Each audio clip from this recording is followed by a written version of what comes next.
Sejarah yang baik akan memberi inspirasi bagi masa kini dan menjadikan kita lebih memahami posisi dan apa yang sedang terjadi di sekitar kita saat ini.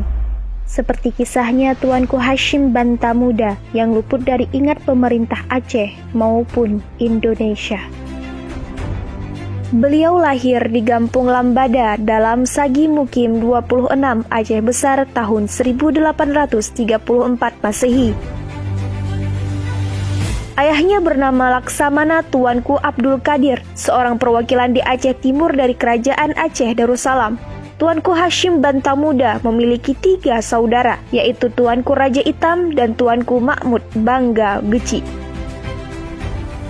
Menurut silsilah, Tuanku Hashim Bantamuda adalah putra dari Laksamana Tuanku Abdul Qadir, Ibnu Raja Muda Tuanku Cut Zainal Abidin, Ibnu Sultan Alaidin Mahmud Shah, Ibnu Sultan Abidin Johan Shah, Ibnu Sultan Alaidin Ahmad Shah, Ibnu Nuruddin Abdul Rahim Maharaja Lela, Ibnu Fakih Zainal Abidin Shah, Ibnu Malik Daim Mansur Shah, Ibnu Abdullah Al-Malikul Amin, Ibnu Malik Shah Daim Shah, Ibnu Abdul Jalil Daim Hussein Shah, Ibnu Malik Mahmud Hakim Shah, Ibnu Muda Daim Shah, Ibnu Hashim Nuruddin Shah, Ibnu Mansur Shah, Ibnu Sulaiman Shah Daim Ali Iskandar, Ibnu Malik Ibrahim Shah Daim, yaitu saudara suwali dari tokoh Alaidin yang bernama Mahmud Abi Abdillah Asy-Syeikh Abdul Rauf Al-Mulaqab Tuan di Kandang Syekh Bandar Darussalam.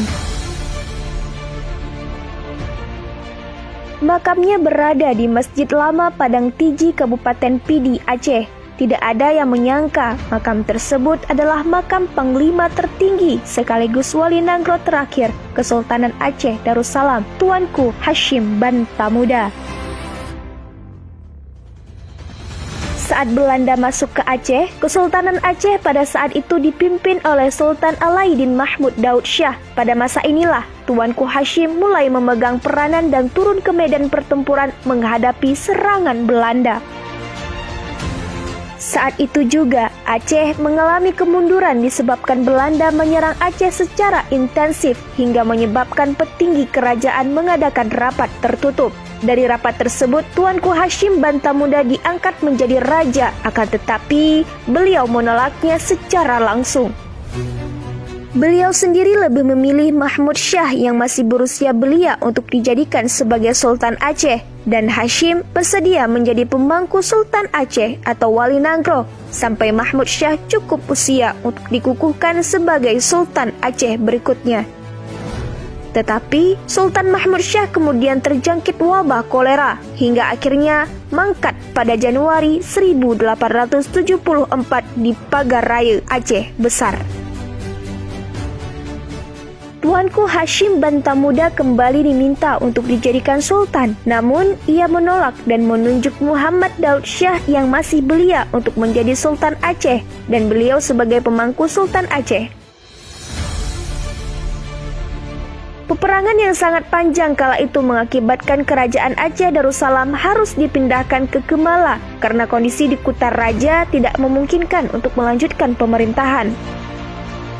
Pada tahun 1879, Tuanku Hashim Bantamuda semakin tua, namun jiwa patriot dan semangat jihadnya tetap membara untuk menentang Belanda. Ia menetap di Kemala Dalam bersama Sultan Muhammad Daud Shah. Setelah Sultan Muhammad Daud Shah dewasa, tahun 1894, Tuanku Hashim Bantamuda beserta keluarganya meninggalkan Kemala Dalam dan pulang ke Rebe, ke rumah Raja Menasah runtuh. Kemudian, tahun 1896, ia kembali ke Padang Tiji setelah memegang pimpinan selama 20 tahun sebagai pemangku sultan. Tepat pada hari Jumat 22 Januari 1897, Tuanku Hashim Bantamuda meninggal dunia dalam usia 63 tahun dan dimakamkan di samping Masjid Padang Tiji Lama di Mukim Paloh, Kecamatan Padang Tiji, Kabupaten Pidi.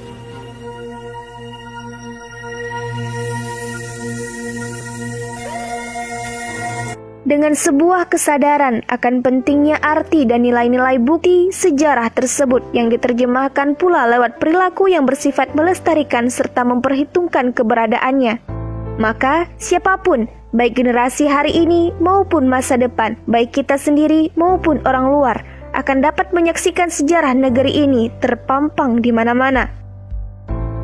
Warisan sejarah adalah satu di antara penghubung dan pemandu kita ke masa lalu.